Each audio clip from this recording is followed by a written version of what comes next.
Faire nation, c'est que chaque Français puisse dire cette nation est la mienne. Certains électeurs extrémistes et adeptes de l'obscurantisme considèrent que le problème principal du faire nation viendrait de l'islam. Selon eux, l'islam serait incompatible avec la France, la culture, ou que l'islam est aux antipodes de la religion chrétienne le pire. Ils se servent du Coran pour justifier tout bonnement l'exclusion de l'islam en France.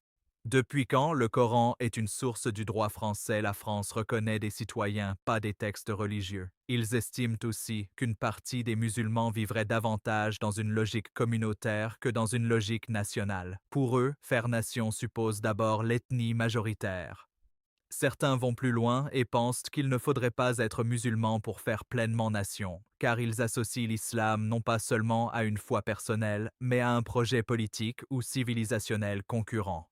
Ces arguments posent plusieurs problèmes s'ils transforment une religion entière en un obstacle automatique à la nation. Faire nation ne dépend pas de l'étiquette religieuse d'un citoyen, mais de son rapport concret à la loi commune, à la citoyenneté, à la langue, aux devoirs, aux droits et au destin collectif. Un musulman peut parfaitement faire nation s'il respecte la loi républicaine, participe à la vie sociale, reconnaît la laïcité de l'État et se sent lié à l'avenir du pays. Le vrai critère n'est donc pas est-il musulman? Le vrai critère est accepte-t-il la loi commune, la citoyenneté, la réciprocité, la liberté de conscience et l'égalité des citoyens? Exclure un citoyen uniquement parce qu'il est musulman, ce n'est pas faire nation. C'est trier la nation par appartenance religieuse. Or, une nation ne demande pas aux citoyens d'avoir la même foi. Elle leur demande de partager une même loi, une même responsabilité et un même avenir.